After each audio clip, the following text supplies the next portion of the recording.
नमस्कार, आप देख रहे हैं मंथन न्यूज बिहार। उत्तर प्रदेश में जब से योगी आदित्यनाथ की सरकार आई है तब से उन्होंने गुंडागर्दी से लेकर अपराधियों तक को जीरो टॉलरेंस पर रखा है। लेकिन कुछ ही दिन पहले की प्रयागराज में घटित हुई घटना ने सरकार की सारी चूलें हिला दी। हुआ यूं कि दिन दहाड़े वहां पर एक गवाह की हत्या कर दी जाती है, जिसके बाद पूरे प्रदेश में एक अफरा तफरी का माहौल छा जाता है। इस घटना का जिक्र करते हुए यूपी विधानसभा में अखिलेश यादव ने योगी सरकार को कटघरे में खड़ा कर दिया, जिसके बाद योगी सरकार से उन्होंने इस सवाल का जवाब पूछा। तो योगी आदित्यनाथ ने सवाल का जवाब देते हुए कहा कि जिस तरीके से शुरू से ही अपराधियों पर उन्होंने जीरो टॉलरेंस के तहत काम किया है, आगे भी वह करती रहेगी। माफियाओं को मैं मिट्टी में मिला दूंगा।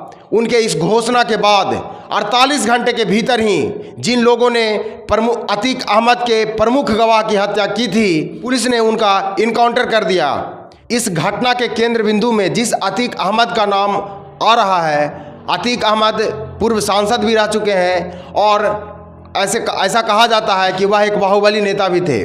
जिस तरीके से यह पूरा घटनाक्रम चला है और विधानसभा में जिस तरीके का जिक्र हुआ है, इसी पर चर्चा के लिए हमारे साथ मौजूद है पत्रकार शुभम झा। शुभम जी, जिस प्रकार विधानसभा में अखिलेश यादव ने योगी आदित्यनाथ पर कहीं ना कहीं कटाक्ष किया अपराधियों को लेकर के, और 48 घंटे भी नहीं बीते थे कि उसका परिणाम योगी आदित्यनाथ ने सामने लाकर खड़ा कर दिया, तो आपको क्या लगता है कि योगी आदित्यनाथ फिर से यह साबित करने की कोशिश किए हैं कि अपराधियों पर उनका जीरो टॉलरेंस है?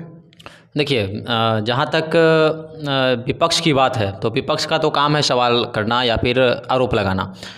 ज़मीनी हकीकत जो है वो ये है कि कहीं ना कहीं उत्तर प्रदेश में जो क्राइम स्टेट के रूप में यूपी जाना जाता था, उत्तर प्रदेश जाना जाता था, आज वह बहुत हद तक सुधरा है।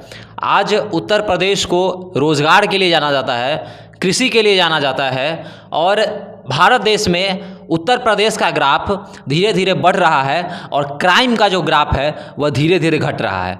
पहले क्या स्थिति थी कि पहले क्राइम का ग्राफ ऊपर था और रोजगार का ग्राफ नीचे था, लेकिन अब जस्ट अपोजिट है। योगी आदित्यनाथ की सरकार जब से आई है तो यह मानना पड़ेगा कि यूपी में जो काम हुआ है या फिर जो जीरो टॉलरेंस की जो नीति है योगी आदित्यनाथ की, वह कहीं ना कहीं एक हद तक सफल हुई है। अतीक अहमद गुजरात के जेल में बंद हैं, और जिस तरीके से पिछले कुछ दिनों पहले, कुछ महीनों पहले कह सकते हैं कि विकास दुबे के जिस तरीके से यूपी पुलिस ने जिस तरीके से इनकाउंटर किया था, तो आपको क्या लगता है कि गुजरात जेल में बंद अतीक अहमद भी कहीं ना कहीं इससे सहमे हुए होंगे?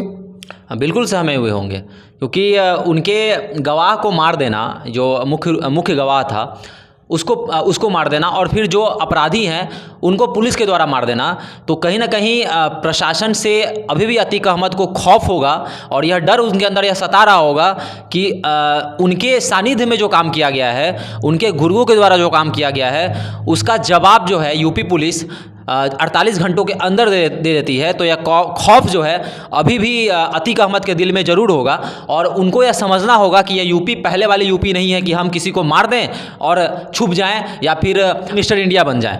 यह यूपी बदला हुआ यूपी है और यहाँ की प्रशासन बिल्कुल अलर्ट है, और पहले वाला यूपी यह बिल्कुल नहीं है। कहीं भी अगर कोई भी अपराध होता है तो उस अपराध को 24 से 48 घंटा के भीतर प्रशासन जो है उसको सॉल्व कर लेती है, और यह सबसे बड़ा उदाहरण है कि 48 घंटों के अंदर अपराधी को मौत के घाट उतार देना, यह बहुत बड़ी बात है, और उत्तर प्रदेश सरकार की और उत्तर प्रदेश प्रशासन की इसकी तारीफ होनी चाहिए।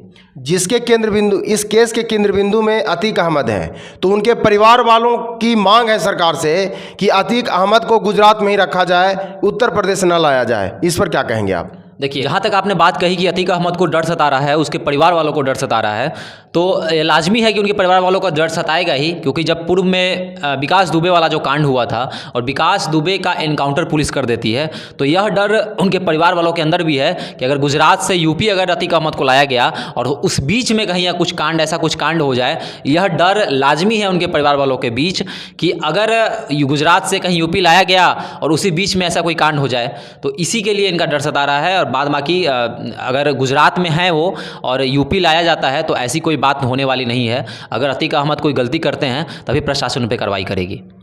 जिस तरीके से योगी आदित्यनाथ ने खुद को एक अपराध मुक्त स्टेट उत्तर प्रदेश को बनाने की कसम खाई है और कहीं ना कहीं वे सफल भी हुए हैं, तो आपको क्या लगता है कि आज की परिवेश में यदि हम बिहार को इस पर रखें तो आपको नहीं लगता है कि बिहार में भी योगी आदित्यनाथ के इस स्टेप को सीखने की आवश्यकता है बिहार के मुख्यमंत्री के द्वारा?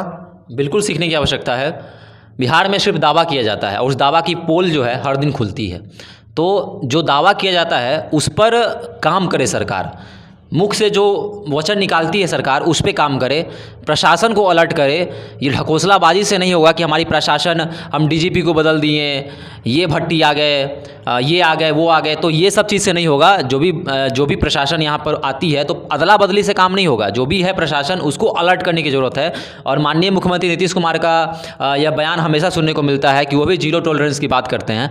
तो बिहार में क्राइम का ग्राफ जो बढ़ रहा है, हर दिन मर्डर हो रहा है, तो इन सभी चीज़ों पर लगाम लगाने की आवश्यकता है। और बिल्कुल नीतीश कुमार को यूपी के सीएम योगी आदित्यनाथ से, यूपी से सीखने की आवश्यकता है। यूपी के प्रशासन से बिहार की प्रशासन जो है उसको सीखने की आवश्यकता है।